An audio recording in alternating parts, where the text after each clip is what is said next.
இயேசு ஏன் பிறந்தார், எங்கே பிறப்பார், எப்படி பிறப்பார் என்ற எல்லா காரியங்களும் தேவனால் முன் அறிவிக்கப்பட்டது. குறிப்பாக இயேசு பிறந்தபோது என்ன சம்பவம் நடந்தது என்ற ஒரு 5 கருத்துக்களை நான் இன்றைக்கு உங்களோடு பகிர்ந்து கொள்ள விரும்புகிறேன்.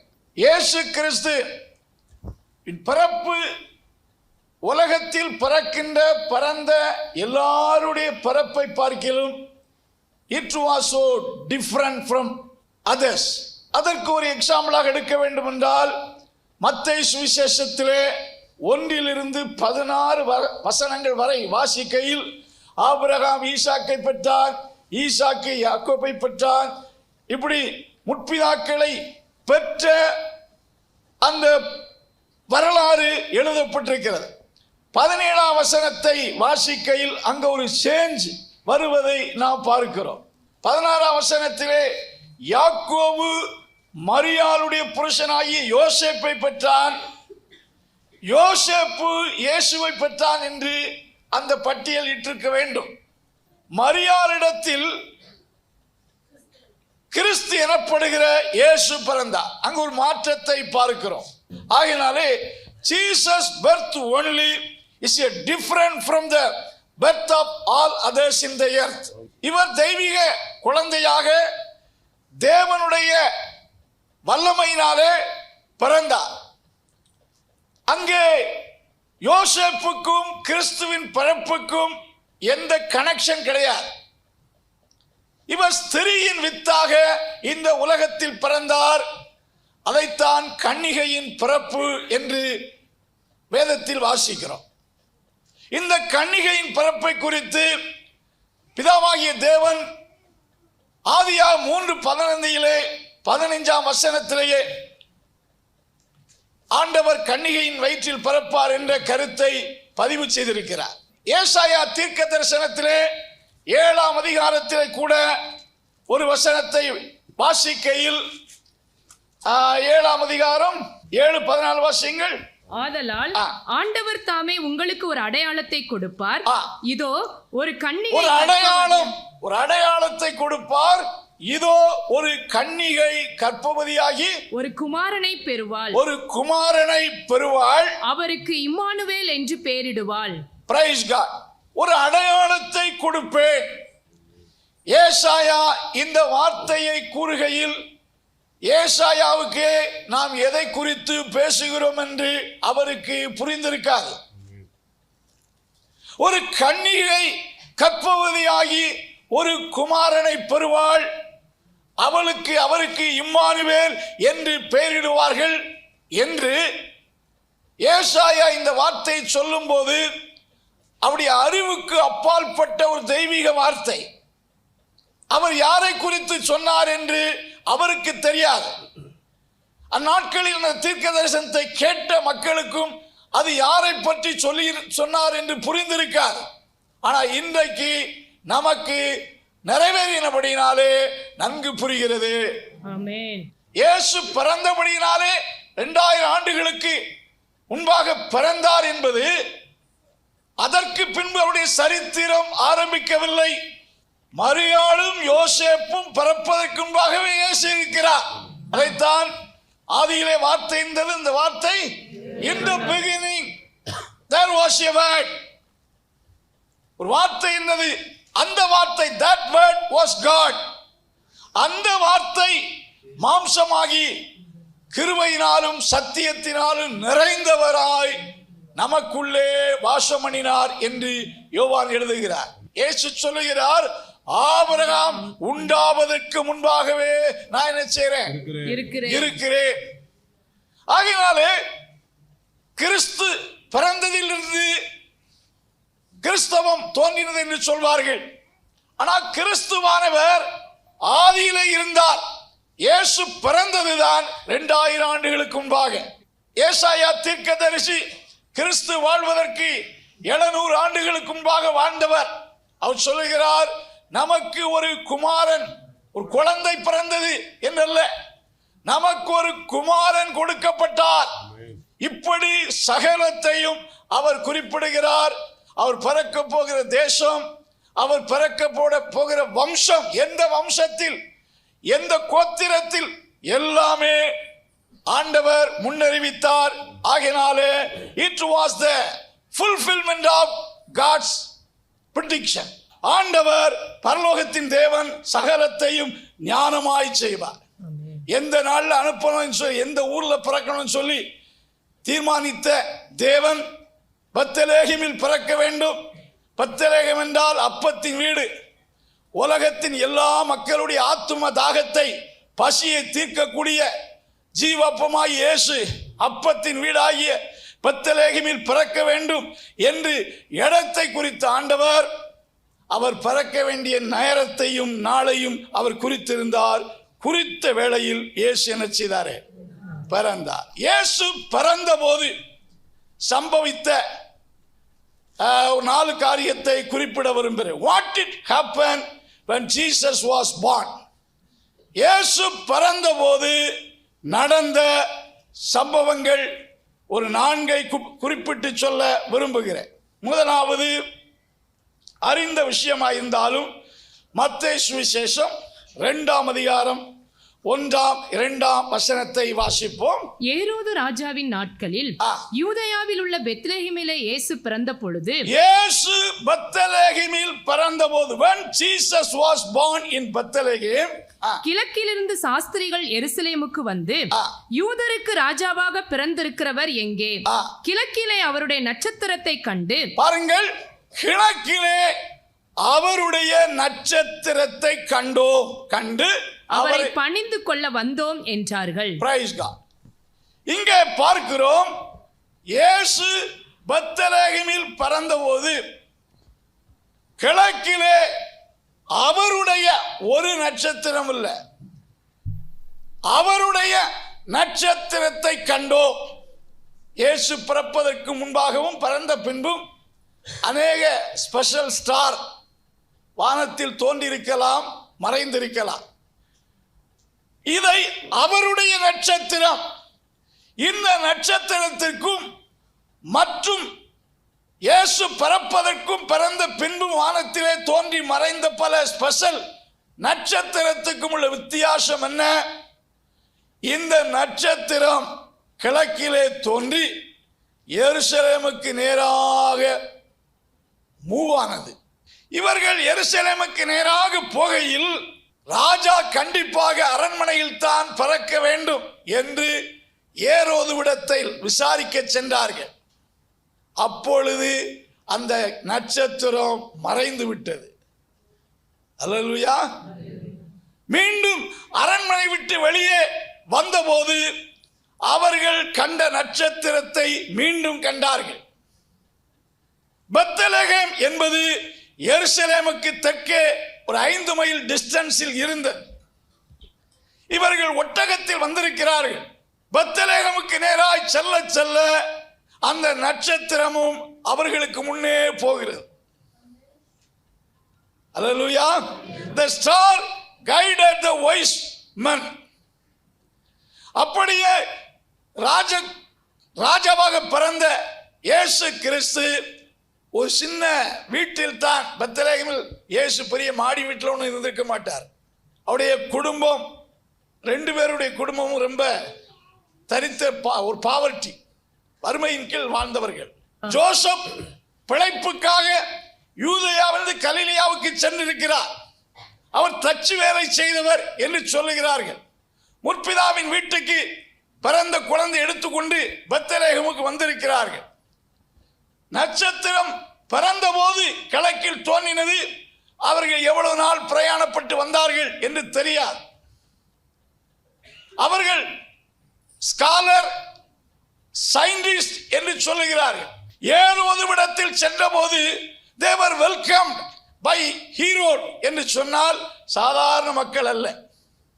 3 பேருமே ரொம்ப scholars, highly honoured person, honourable person. அது மட்டுமல்ல, ராஜா அரண்மனைக்குள்ள ஃப்ரீயா போனா எல்லாரும் போக முடியாது. ராஜா இவர்களை வெல்கம் பண்ணான்னு சொன்னால் அவர்கள் நல்ல ஒரு கனத்துக்குரியவர்கள். சில பண்டிதர் சொல்றாங்க 3 பேரும் 3 நாட்டை சேர்ந்தவர்கள் என்று சொல்லுகிறார்கள். நட்சத்திரத்தை கண்டு அவர்கள் அப்படியே வர்றாங்க. ஏற்கனவே சொன்னேன், முன்னும் பின்னும் நட்சத்திரங்கள் தோன்றலாம், ஆனா இந்த நட்சத்திரம் ஸ்பெஷல் ஸ்டார். அவருடைய நட்சத்திரத்தை கண்டோம். அது அப்படியே அவர்களை நடத்தி கொண்டு இயேசு பிறந்த வீட்டுக்கு மேலாக அப்படியே வந்தபோது என்ன செய்து விட்டதாம்? நின்று விட்டது. மத்தேயு சுவிசேஷம் 2ஆம் அதிகாரம் 9ஆம் வசனம் வாசிங்க. ராஜா சொன்னதை அவர்கள் கேட்டு போகையில், இதோ அவர்கள் கிழக்கிலே கண்ட நட்சத்திரம் பிள்ளை இருந்த ஸ்தலத்திற்கு மேல் வந்து நிற்கும் வரைக்கும், பாருங்கள், நிற்கும் வரைக்கும், பிள்ளை பிறந்திருக்கிற பிள்ளை இருக்கிற இடத்தில் வந்து அது என்ன செய்தது? நிற்கும், நின்று விட்டது. அவர்கள் இந்த நட்சத்திரத்தை பார்த்த போதே அவர்கள் சொல்லுகிற கருத்து என்னவென்றால், யூதருக்கு ராஜாவாய் பிறந்திருக்கிறவர் எங்கே? இந்த நட்சத்திரத்துக்கும் அவருடைய ஸ்டேட்மெண்ட்டுக்கும் என்ன ஒரு கனெக்ஷன் இருக்கிறது? யூதருக்கு ராஜாவாய் பிறந்திருக்கிறவர் எங்கே? முழு உலகத்தையும் ஆளப்போகிற ஒரு ராஜா இந்த உலகத்தில், ஒரு புதிய ராஜா. பல ராஜ குடும்பத்தில் பிறந்திருக்கலாம். ஒரு புதிய ராஜா இந்த உலகத்தில் வந்திருக்கிறார் என்பதைத்தான், பிறந்திருக்கிறார் என்பதைத்தான் அந்த நட்சத்திரம் அறிவிக்கிறது. இந்த நட்சத்திரம் தோன்றும் என்று பிலேயாம் அறிவித்தார். அவர் செங்கோல் அவர் கையில் இருக்கும் என்று சொல்லி எண்ணாகமத்திலே சொல்லப்பட்டிருக்கிற பிரகாரம் அருமையானே அந்த நட்சத்திரம் அதை சுட்டி காண்பிக்கிறது. இயேசு இந்த உலகத்தில் பிறந்த போதே ராஜாவாகத்தான் பிறந்தார். உலகம் முழுவதையும் ஆளப்போகிற இயேசு 33 ஆண்டுகள் உலகத்தில் வாழ்ந்தார். அவர் ஒருபோதும் ராஜாவாய் இருந்ததில்லை. அவரை ராஜாவாக்க முற்பட்டார்கள், விலகி சென்றார். அப்படி என்றால் இந்த தீர்க்க தரிசனம் இயேசு, நீங்கள் வேதத்தில் வாசிக்கையில் ஏசாயா 9ஆம் அதிகாரம் 6ஆம் வசனத்திலே இயேசுவின் பிறப்பை குறித்து சொன்ன ஐசாயா சொல்லும் போது, கர்த்தத்துவம் அவர் தோளின் மேல் இருக்கும். நெக்ஸ்ட் சாம்ராஜ்யம் கிறிஸ்துவின் ராஜ்யம் தான். இது தேவனுடைய திட்டத்தில் இருக்கிறது. இயேசு கிறிஸ்து ராஜாவாகத்தான் பிறந்தார். இன்னும் அவர் ஒரு இடத்தில் ராஜாவாக இருக்கவில்லை. மேரிக்கு கிறிஸ்துவின் பிறப்பை குறித்து அறிவித்த ஏஞ்சல் சொல்லுகிறார், அவர் பெரியவராயிருப்பார், அவர் உன்னதமானுடைய குமாரன் எனப்படுவார், யாக்கோபின் குடும்பத்தை அரசாளுவார், அவருடைய ராஜ்யத்துக்கு என்ன செய்யாது? யாக்கோபின் குடும்பத்தாரே என்றால் வெறும் யூதர்களை மட்டுமல்ல, உலகத்தில் இருக்கிற எல்லா மக்களும் ஒரே மரத்தில் இருந்து தோன்றினவர்கள் தான்.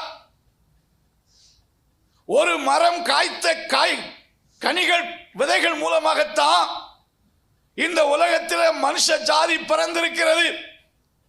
இன்றைக்கு மனிதர்கள் ஜாதி ஜாதியாக பிரிக்கப்பட்டிருந்தாலும் ஆண்டவர் ஒரு மனிதனை படைத்தார். ஆதாமிலிருந்து தோன்றினவர்கள் தான் அனைத்து மக்களும். யாக்கோபு ஆதாமுடைய வம்சத்தான். நீங்களும் நானும் ஆரியன், எப்படி இந்தியன் யார் என்று அழைக்கப்பட்டாலும் ஒரே மரத்திலிருந்து தோன்றினவர்கள். மனுஷ ஜாதி என்ற ஒரு மரத்தில் தோன்றினவர்கள்.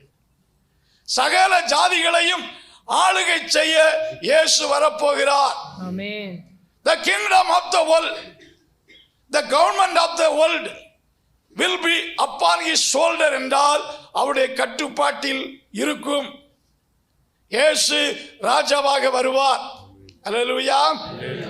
இந்த உண்மை மரியாளுக்கு மட்டுமல்ல, இயேசுவின் பிறப்பை குறித்து அறிவித்த ஏஞ்சல் சொன்னது மட்டுமல்ல, புறஜாதிகளின் ராஜாக்களுக்கும் ஏற்கனவே வெளிப்படுத்தப்பட்டிருக்கிறது. நேபுகாத்நேச்சார் கண்ட சொப்பனத்திலே கைகளால் பெயர்க்கப்படாத ஒரு கல் அவர் கண்ட சிலையின் மேல் மோதின போது அவர் கண்ட சிலை பவுடராகி காற்றிலே பறந்து போயிற்று.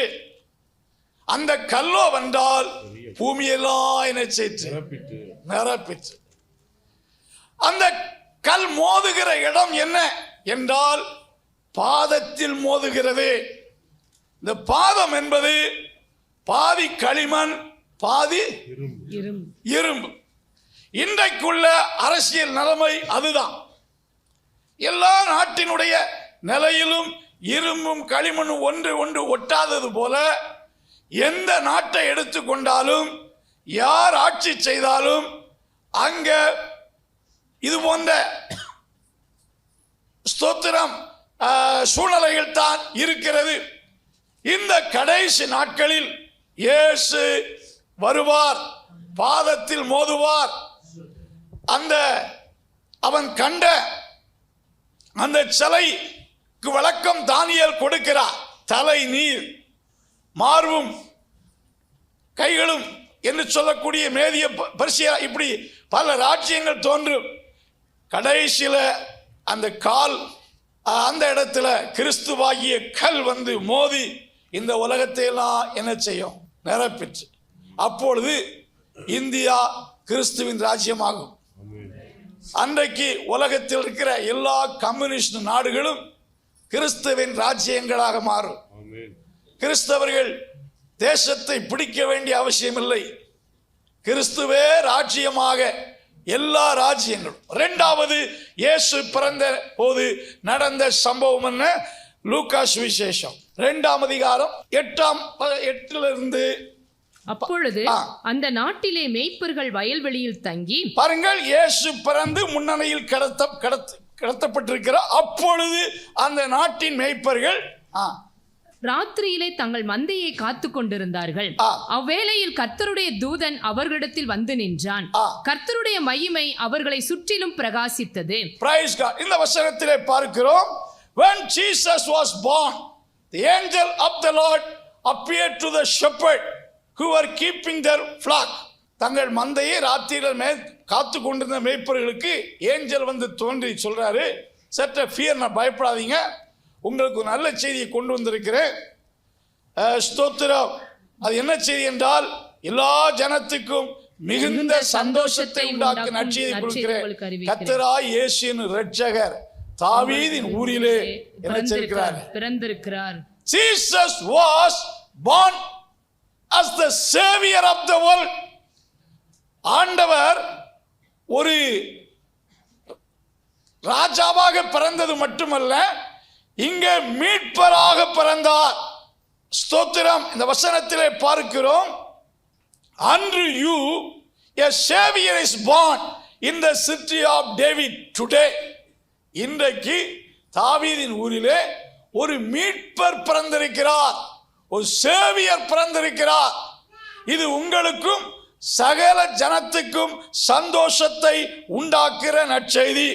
Jesus' birth is a good news of great joy to all people. ஏனென்றால் அவர் மீட்பர். மக்கள் எல்லாம் ரொம்ப துக்கத்திலும் பாடுகள் சண்டைகளை பார்த்து ரொம்ப பாரத்தில் இருந்த மக்களுக்கு ஒரு மீட்பர் பிறந்திருக்கிறார். இயேசு இந்த உலகத்தில் மக்களை பாவத்தில் இருந்து மீட்பதற்காக வந்தார். ஒருவன் பாவத்திலிருந்து மீட்கப்படும் போது அவனுக்குள்ள ஆண்டவர் கொடுக்கிற மெய் சந்தோஷம் உண்டாகிறது. இந்த இடத்திலே ஒரு மீட்பர் பிறந்திருக்கிறார். இயேசுவுக்கு முன்னும் இயேசுவுக்கு பின்பும் அநேக சீர்திருத்தவாதிகள் தோன்றினார்கள். அவர்களெல்லாம் சில சீர்திருத்தத்துக்கு ஏதுவான கருத்துக்களை செய்தார்கள். ஆனால் யாருடைய வாழ்க்கையும் பாவத்திலிருந்து அவர்களால் விடுவிக்க முடியல. இயேசுவால் இன்றைக்கு பாவத்திலிருந்து மீட்கப்பட்டு சந்தோஷத்தை பெற்று அனுபவிக்கக்கூடிய மக்களின் எண்ணிக்கை எத்தனை கோடி இருக்கக்கூடும்? Jesus is the saviour of the world. ஒருவேளை கேட்கலாம், இயேசு வந்து 2000 ஆண்டு ஆகிவிட்டதே, உலகத்தில் கரப்ஷன் போகல, பாவம் போகல, அக்கிரமம் போகல, அது பெருகிட்டே தானே இருக்கிறது என்று கேட்கலாம். இயேசு இரட்சகர், அவரிடத்தில் வந்தவர்களுக்கு ரட்சிப்பு. ஒரு மருத்துவர் இருக்கிறார், வியாதிப்பட்டவன் மருத்துவரிடத்தில் வந்து சிகிச்சை பெற வேண்டும். வந்தவனுக்கு அவரால் முடிந்த மருத்துவ உதவியை செய்வார். மருத்துவரிடத்தில் வராமல் பிரைஸ் காட். அருமையானவர்களே, இயேசுவிடத்தில் வந்தவர்கள் ஆகையால் தான் வருத்தப்பட்டு பாரம் சுமக்கிறவர்களே எல்லாரும் என்னிடத்தில் வாருங்கள். Come unto me. இயேசு இந்த உலகத்தில் வாழ்ந்த காலத்தில் யார் யார் இயேசுவிடத்தில் என்ன நிலையில் வந்தார்களோ அந்த நிலையில் அனுப்பப்படவில்லை. வியாதியாய் வந்தவர்கள் குணமாய் சென்றார்கள். இன்றைக்கும் இயேசு அருமையானவர்களே ஒரு மனிதனுடைய பாவத்தை மன்னித்து அவனுக்கு ஒரு பெரிய சந்தோஷத்தை கொடுக்கிறார். ஆண்டவரால் பாவ மன்னிப்பை பெற்றவர்கள் உள்ளத்தில் ஒரு பெரிய சந்தோஷம், ரட்சிப்பின் சந்தோஷம். It's a divine joy. Your sin is forgiven by Jesus. A great joy. Fulfill your heart. ரட்சிப்பும் சந்தோஷமும் இணைத்து இந்த வார்த்தையில் சொல்லப்பட்டிருக்கிறது. ஒரு இரட்சகர் பிறந்திருக்கிறார். அதுதான் good news of great joy. இயேசு ஒரு பாவத்தை மன்னிக்கும் போது, பாவத்தில் விடுவிக்கும் போது ஆண்டவர் ஒரு பெரிய சந்தோஷத்தை தர்றார். இயேசு நம்மை பாவத்தில் இருந்து விடுவித்து நாம செய்த பாவத்தின் தண்டனையிலிருந்து நம்மை விடுவித்து விட்டார். இயேசுவண்டை வராத மக்கள் மேல் ஆண்டவருடைய வழக்கு இருக்கு. ஒரு நாள் கர்த்தரை விசாரிப்பார். அவர்கள் பெரிய நியாய தீர்ப்பின் கீழ் இருக்கிறார்கள். They are living ஸ்தோத்திரம் under the condemnation of God. நமக்கு தேவனை சந்திக்க பயமில்லை. நாம தேவனுடைய நியாய தீர்ப்பில் ஐயோ நான் செய்த பாவத்துக்கெல்லாம் தண்டனை தந்து விடுவார் என்று கால் கை நடுங்க வேண்டிய அவசியம் இல்லை. ஏன்? All our sins are forgiven by Jesus. We are relieved from the penalty of our sin. நாம் செய்த பாவத்தில் கிறிஸ்துவால் விடுவிக்கப்பட்டோம். நம்முடைய பாவங்கள் கிறிஸ்துவால் மன்னிக்கப்பட்டது.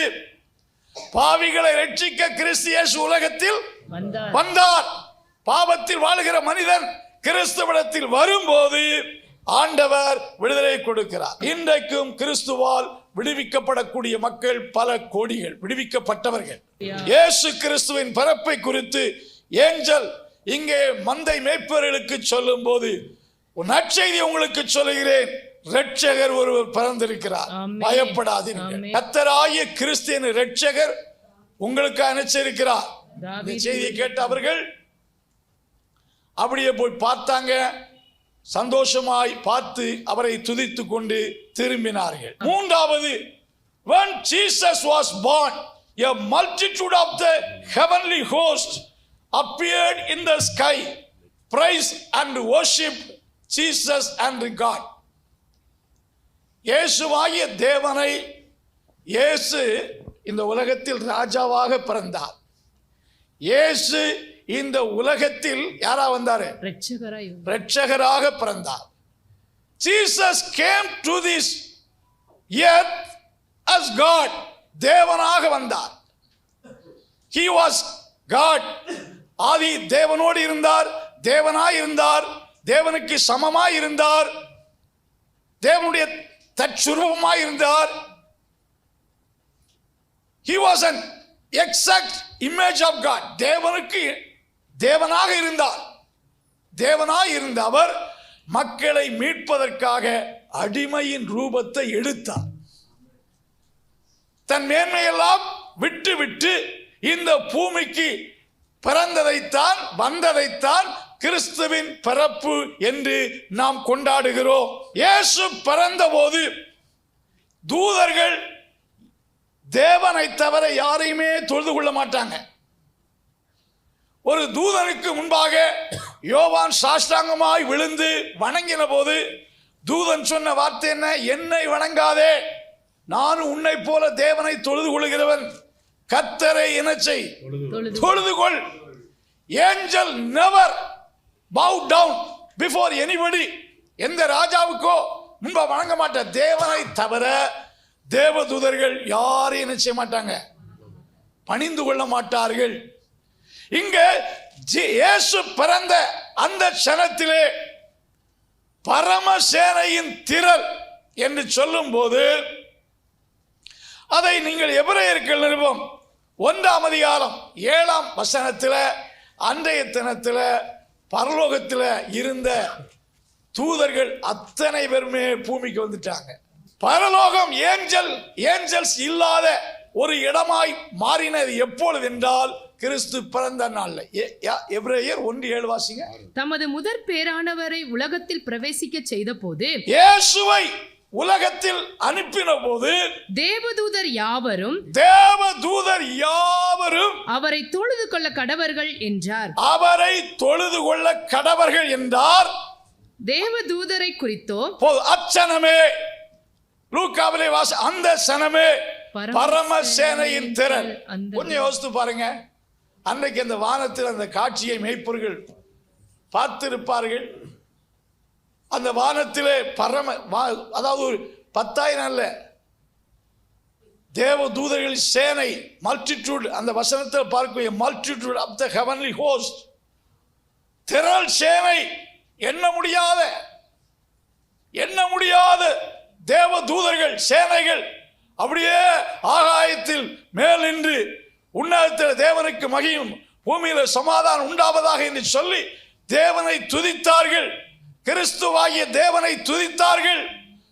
மக்களுக்காக மீட்பை உண்டு பண்ண வந்த இரட்சகராகிய தேவனை தொழுது கொண்டார்கள். அவர் இந்த உலகத்தில் தேவனாக வந்தார், தேவகுமாரனாக வந்தார், தேவனுடைய பிரதிநிதியாக வந்தார். மக்களை மீட்பதற்காக தேவன் மகிமை விட்டு மனித சாயலாக வந்தார். He was not a man. தேவனாய் இருந்தவர் மனிதனை மீட்க மனிதனாய் வந்தார். அதுதான் கிறிஸ்துமஸ். ஆகையால் தான் தேவ தூதர்கள் அனைவரும் ஆண்டவர் வந்தபோது அவரை பணிந்து கொண்டார்கள். தேவன் அவரை தொழுது கொள்ளும்படி கட்டளையிட்டார் என்று சொல்லப்பட்டிருக்கிறது. அது மட்டுமல்ல, இயேசு பிறந்த அந்த நேரத்தில், when Jesus was born, many prediction of God fulfilled. Example எடுத்துக்கொள்ளுங்க. பெத்லகேமில் இயேசு பிறக்கணும்னு சொல்லி மீகா 5:2 வாசிக்கிறோம். ஆனா இயேசு பிறக்கக்கூடிய அந்த நேரத்தில் யோசேப்பும் மரியாளும் கலிலேயாவில் பணி செய்து கொண்டிருக்கிறார்கள். அகுஸ்து ராயன் கட்டளையிடுகிறான், அவரவர் தங்கள் சொந்த ஊருக்கு சென்று குடிமதிப்பு எழுதி கொள்ள வேண்டும் என்று சொல்லுகிறார். அந்த பெத்லகேம் பார்டருக்குள் வந்தபோது அவருக்கு பிரசவ வலி உண்டாகி அந்த சத்திரத்தில் இடமில்லாதபடியினால் முன்னரையில் இயேசு பிறந்தார். இயேசு பிறந்த போது அநேக தீர்க்க தரிசனங்கள் என்ன செய்து நிறைவேறி, அவருடைய பிறப்பை குறித்தும் அவருடைய பிறக்கக்கூடிய இடத்தை குறித்தும் ஸ்தோத்திரம் எல்லாம் தீர்க்க தரிசனம் நிறைவேற்றிட்டு. ஆகையினாலே according to the plan of God, Jesus came to this earth.